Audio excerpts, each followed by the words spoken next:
Obedience, the bridge between where you are and where you're meant to be.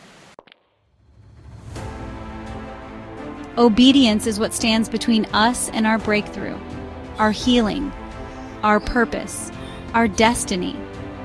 We don't always like to talk about it, but the truth is, we are where we are right now because of either our obedience or our disobedience. It's not fate. It's not just circumstance. Somewhere along the way, we either said yes to God's leading or we chose our own way. You see, obedience is not passive. It's not something we can do accidentally or halfway. Obedience is active. It's vibrant. It's a life fully surrendered to the will of the Father, where our decisions reflect what we say we believe. Obedience is honoring God with our lifestyle, not just our lips. It's doing what Jesus would do, saying what Jesus would say if he were living in our place. To walk in obedience means we make room in our day, every day, for the guidance of the Holy Spirit. We seek his direction in the big decisions and the small. We invite him in, and we listen closely when he speaks. The question is not, do you worship? The real question is, do you obey? God values worship. Yes, he created us for it. But his word reminds us in 1 Samuel chapter 15 verse 22, to obey is better than sacrifice. Our Father prefers obedience over performance. He prefers obedience over empty ritual. He prefers obedience over the motions we often go through to appear spiritual. Yes, you may sing the loudest in church. You may raise your hands the highest. You may even call yourself a worshiper. But if your life doesn't reflect a yes to God, you're missing the point, because obedience is the true sound of worship. Now let's be honest. The path of disobedience often looks easier, faster, and more promising. It looks like the shortcut to our desires, until you embark and find yourself lost, disappointed, or broken. That's when you realize you obeyed the wrong voice. Remember Eve. In the garden, the enemy didn't come with force. He came gently, smoothly, using words that sounded wise. He questioned God's command, twisted his word, and slowly walked Eve into disobedience. And how many of us are doing the same?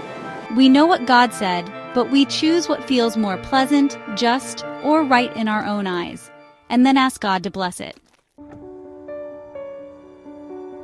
I know this firsthand. It took me years to realize that I wasn't walking in full obedience. I was doing what felt good, what looked responsible, what seemed honorable. But deep inside, I knew I was leaning on my own understanding, not fully surrendered. I was looking for God's approval after making my decisions instead of seeking his will first. But I thank God for his grace and the gentle guidance of the Holy Spirit. Now I know it doesn't work that way. I'm still growing, still learning to live a life that pleases God, not myself or people. I've realized that it doesn't matter what I've done or want to do. God's will, his plan, and his purpose are what's best for me. And I'm so glad to know that God is the one who holds the purpose for my life, not people, not even me. Because if it were left up to my limited view, I'd be missing out on so many precious and powerful things he's prepared for me. Let me challenge you today. Are there places in your life where you've delayed obedience? Have you rationalized partial obedience, doing only the parts that feel comfortable or convenient?